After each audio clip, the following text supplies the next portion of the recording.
had always been fascinated by haunted houses. As a child, I would often sneak out of my room in the middle of the night to explore the old abandoned mansion at the end of my street. It was rumored that the house was cursed, and that anyone who entered it would never return. As I grew older, my fascination with haunted houses only grew. I read every ghost story I could get my hands on, and I spent countless hours researching the history of the most haunted places in the world. So when I heard about a house in the woods that was said to be haunted by the spirits of its former occupants, I knew I had to investigate. I gathered a group of my closest friends, and we set out on a journey to find the haunted house. We hiked through the woods for hours, following a path that was overgrown with weeds and thick with underbrush. As we approached the house, I could feel the hairs on the back of my neck standing up. The house was old and decrepit, with broken windows and a sagging roof. It looked like it hadn't been inhabited for decades.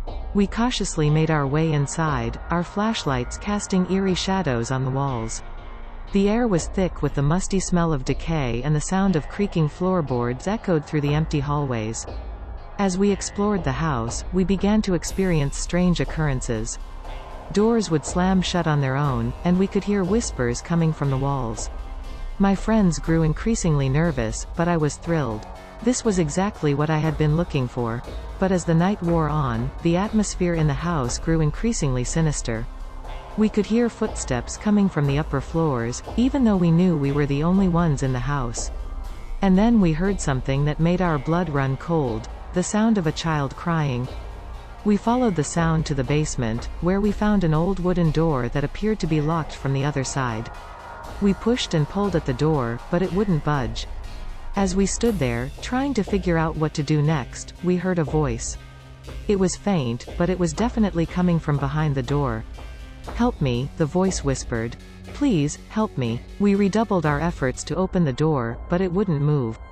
And then we heard something else, the sound of footsteps approaching from behind us. We turned around and saw a figure standing in the shadows. It was a woman, dressed in a long white dress. Her hair was disheveled, and she had a wild look in her eyes. "Who are you?" I asked, taking a step forward. But the woman didn't answer. Instead, she lunged at us, her hands outstretched. We tried to dodge her, but it was too late. She grabbed hold of us, and we could feel her icy fingers digging into our skin. We screamed and struggled, but it was no use. The woman was too strong, and she seemed to be getting stronger by the second. And then, just as suddenly as she had appeared, the woman vanished. We were left standing there, our hearts racing and our bodies shaking. We knew we had to get out of the house, but when we tried to leave, we found that the front door was now locked from the outside. We were trapped. We searched the house for another way out, but every door and window was locked. And then we heard something that made our blood run cold, the sound of a child crying. We followed the sound back to the basement, where we found that the door that had been locked from the other side was now open. We cautiously made our way inside, and what we saw made us wish we had never come to the haunted house. In the center of the room was a small child, no older than 5. He was crying uncontrollably, and his face was streaked with tears. But as we approached him, we saw that there was something terribly wrong. The child's eyes were completely black, and his skin was as cold as ice.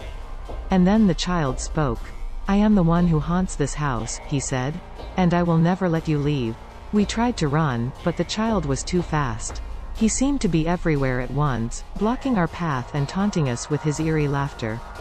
We were trapped in the haunted house, with no way out and no hope of escape. And that's where we remain to this day, prisoners of the child ghost who haunts the old mansion in the woods.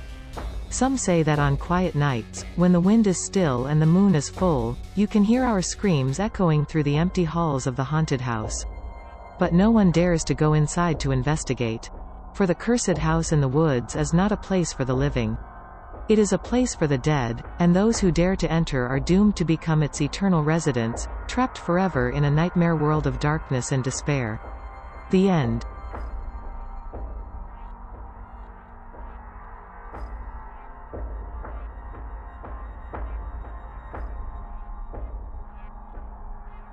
Michael walked down the dusty path through the woods. The sun was beginning to set and he needed to get home before dark.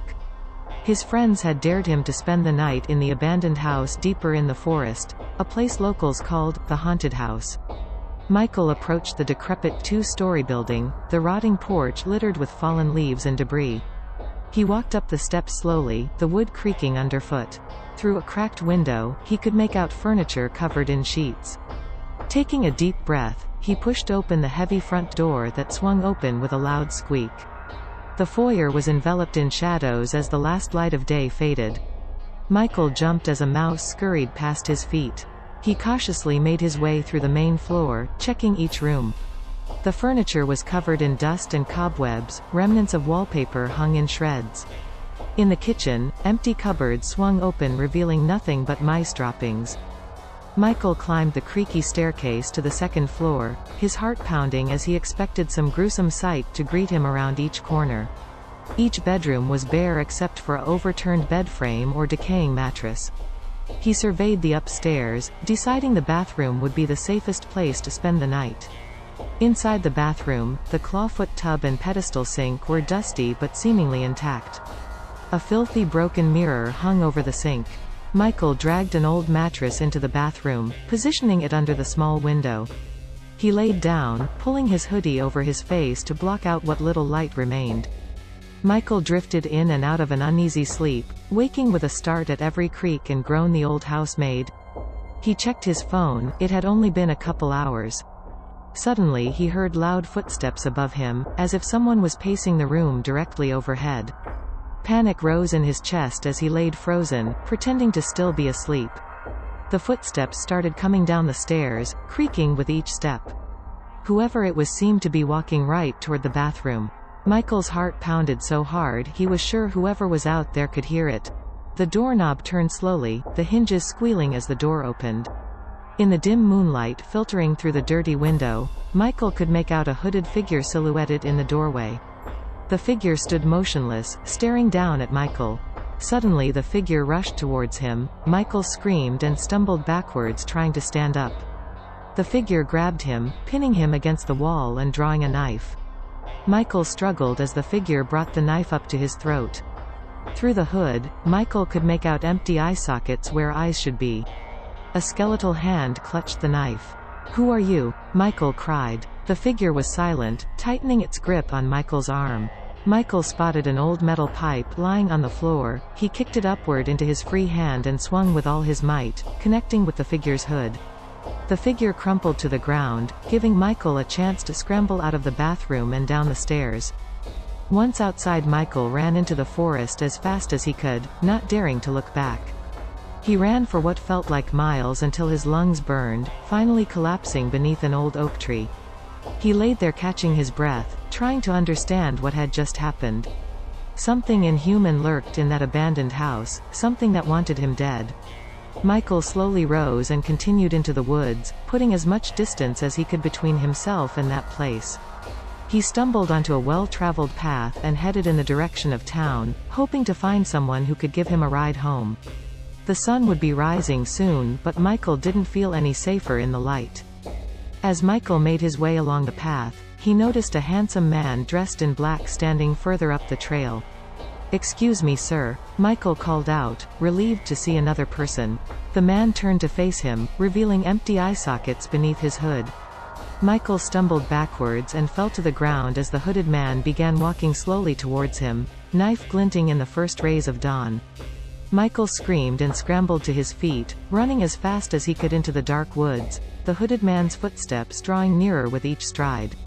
Subscribe for Part 2.